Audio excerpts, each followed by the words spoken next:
이 부산 성지를 동삼역에 찾아오는 수많은 사람들, 역사와 더불어 많은 사람이 찾아올 것으로 알고 있습니다.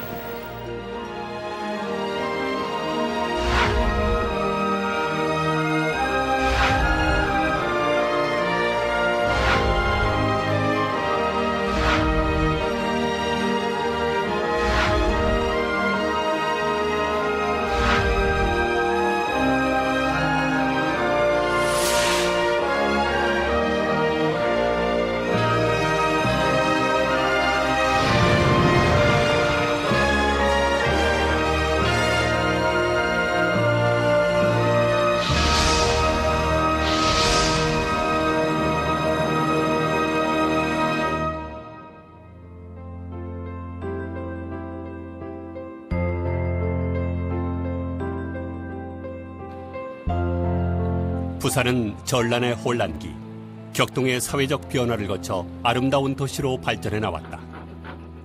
그러나 옛 모습이 아직도 곳곳에 묻어있는 부산. 부산 그 중심에 통일운동의 발상지인 범일동 성지가 자리 잡고 있다.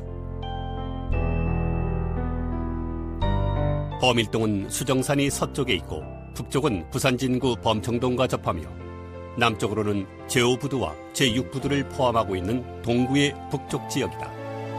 옛날 이 하천 주위에 호랑이가 나타나서 범넷골이라고도 한다.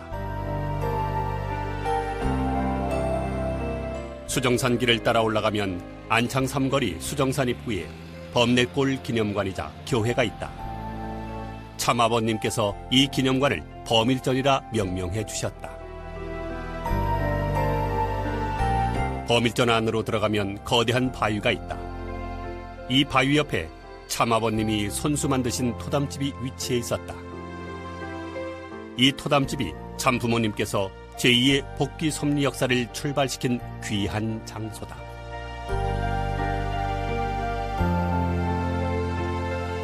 범일전에서 골목길을 따라 300m 올라가면 참아버님이 정성 들이시던 바위가 있다. 바로 이 바위가 눈물의 바위.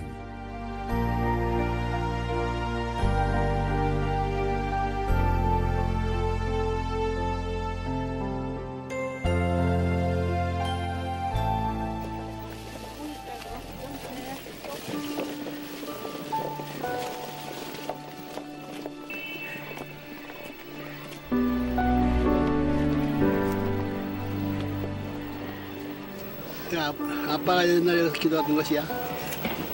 응? All the father prayed this place. 응? 알았어요, 처머지.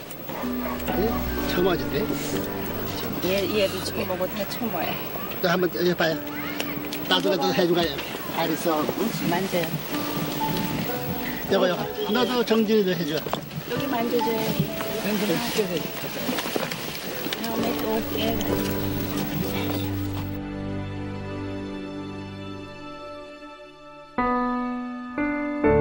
수정산 중턱. 이 바위는 피난 시절 토담집조차 없던 시기 참아버님이 추위를 피하기 위해 밤에는 일하고 낮에는 휴식을 취하셨던 바위다. 여기는 천심약수터. 당시 참아버님께서 물을 마셨던 곳이다.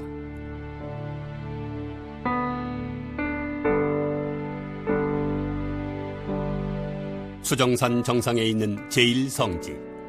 이곳은 참아버님께서 부산항을 바라보며 하나님 해방과 인류 구원을 위한 계획을 세우셨던 장소다. 그 시기 참아버님은 다른 사람들과 모습은 같았으나 내적으로는 큰 차이가 있었다. 하늘과 땅, 과거와 현재와 미래를 책임져야 할 입장에 놓여 있는 참아버님의 심정은 언제 어디서 터질지 모르는 뜨거운 용광로였다. 섭리는 가장 열악한 최하의 자리, 이 토담집에서 다시 시작해야만 했다.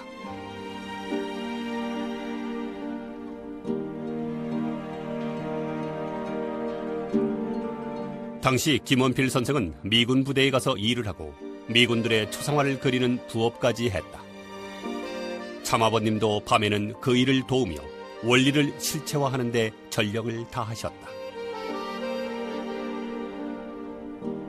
원필이가 저 해운대라고 이제 미군 부대에 이제 댕겨요. 미군 부대 댕기면 그림을 이제 잘 그리대세요. 원필 씨가 그림을 이제 잘 그렸는데 그 미군 사람들이 이제 자기 집에서 나올 적에 저 아이들 사진이나 또 그 섹시 사진이나 가지고 나와서 그걸 이제 해달라고 그랬어요. 그걸 가지고 나와서 하루 저녁에 10장씩 그립대다. 10장씩 그리는 거 이제 그 그리는 건 이제 선생님이 또 다 이제 해줘서 이제 그리는 거 꼭 선생님 같이 앉아서 이제 10장씩 그리는 거 그 한 장에 $4씩 받아와요. 그때 이제 돈 좀 이제 좀 벌었지요. 그림을 그리지 않으면 생계를 유지할 수 없었던 그 시절. 그러나 큰 사명을 갖고 인류를 구원하기 위해 오신 참아버님은 초상화를 그려 번 돈을 불쌍한 사람들을 위해 쓰셨다. 부모의 심정으로서 불쌍한 사람들을 그냥 볼 수 없었던 것이다.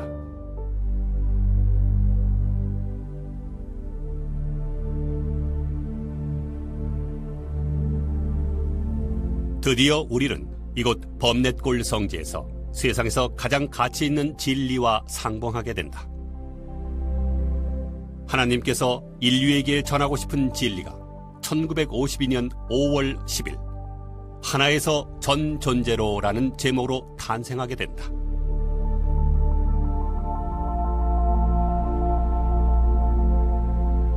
원리는 인류가 존재하기 전부터 있었던 진리. 희생의 자리에서 죽음의 사선을 넘으며 초량동 노무자 수용소에 바로 눕지도 못하는 조그만 방에서 그리고 구들장 아래로 물이 흐르는 토담집에서 참아버님은 원리를 완성시켰다. 그러기에 한 번 들은 원리는 그 어떤 이론으로도 우리들의 삶으로부터 지울 수 없다.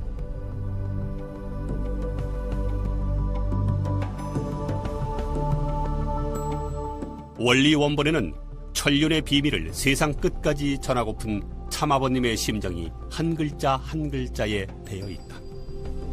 원리를 쓰는 참아버님의 처절한 고통은 오늘날 읽는 자의 참 생명이 되고 있다.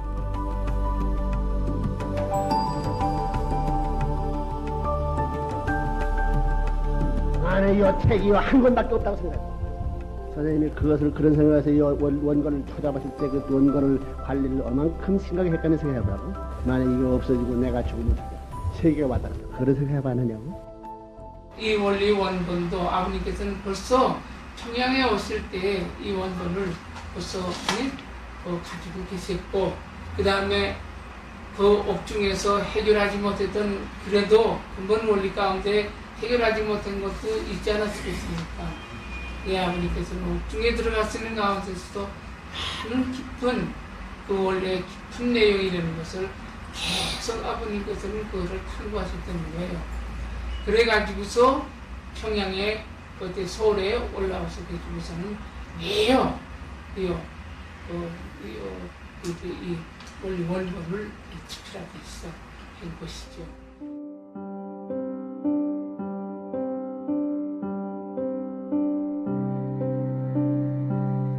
참아버님은 흑석동 시절과 평양 시절에 따르던 식구들을 찾는 데 나섰다. 그러나 모두 참아버님 앞에서 등을 돌리는 식구들.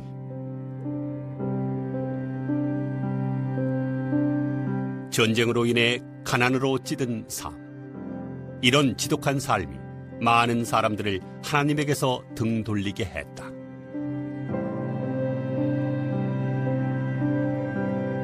남은 사람은 김원필 선생, 옥세현, 지승도, 이기환 여사 4명뿐이었다. 그 기간 참아버님은 사람들이 그리워서 사무친 심정으로 생활하셨다. 아버님이 사실 사람이 그리웠거든. 사람이 그리워가지고 참 늘 사람이 많기를 소원하고 이제 그랬었어요. 그러니까 내가 그 있던 어느 날인가 아버님이 거기서 이제 바다를 이제 바라보면은 바다가 조금 보여요. 부두가, 중앙부두랑 부두가 보이는데, 우리도 언제 빨리, 하루에 쌀 한 가마씩 밥을 해서 먹어야 되는데, 그러셨다고. 그게 무슨 말씀인가 하니, 식구가 그립다 그 말씀이에요. 그러니까 그거는 내가 지금 오자마자 그 얘기를 하니까 이제 그때 얘기가 아니라, 얼마 후에 아버님이 이제 마루에 퇴보에 앉아가지고 말씀하시다가 그런 말씀 하셨다고. 그러니까 얼마나 사람이 그리웠으면 그런 말씀을 하시겠어요. 그 후 진리의 향기는 사람들을 통해 퍼져나갔고 사람들은 하나 둘 모이기 시작했다. 그래서 그때 당시에 모인 분들은 전부 신령 역사예요, 그죠? 어머니 왕왕 울고 경배하고, 아버님을 보면 경배를 해. 누가 시키는 거 아니에요. 그런데 부인들은 통곡해요. 이런 분이 피난민 가운데 계시다. 누군지는 모르죠. 통곡을 하면서 이런 분이 피난민 중에 있구나. 그러니까 아버님은 그때 시대 때는 집회는 없고 늘 거기서 모이는 거죠. 자기 시간 있으면 가는 거죠. 없으면 안 가고, 바쁜 사람은 못하고 시간이 있으면 오고. 그러니까 들락날락한 건데 벌통같이 벌통. 벌통같이 그 조그만데 사람이 드나들게 된 인원수가 그렇게 되면 한꺼번에 오면 그거 못 다 들어가죠. 사람한테 1명한 좀 꽉 차는데 뭐 어떻게.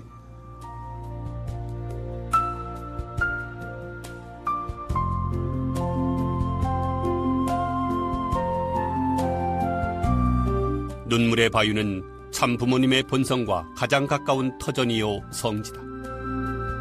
이곳을 바라보고 있자면 참 부모님에 대한 공경심이 마음속 짙게 자리를 잡는다.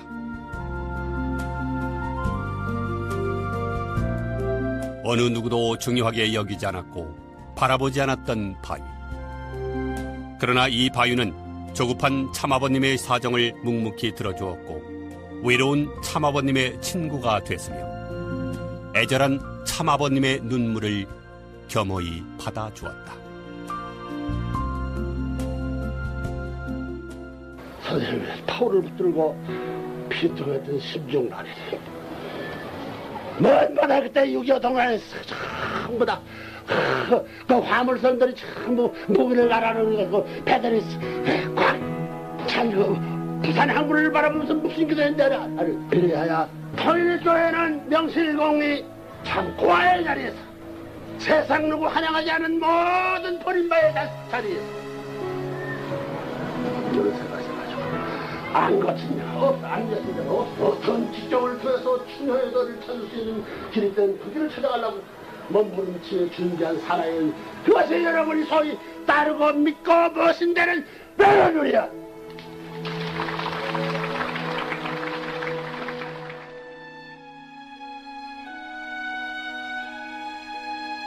한국 민족을 세워놓으시고도 그리운 심정을 터놓고 얘기할 수 없었고 가르칠 수 없었던 하나님의 사정.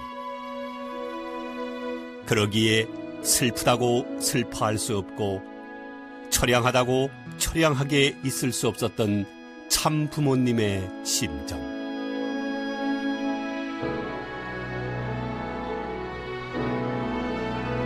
그 심정으로부터 새로운 세계가 시작됐다.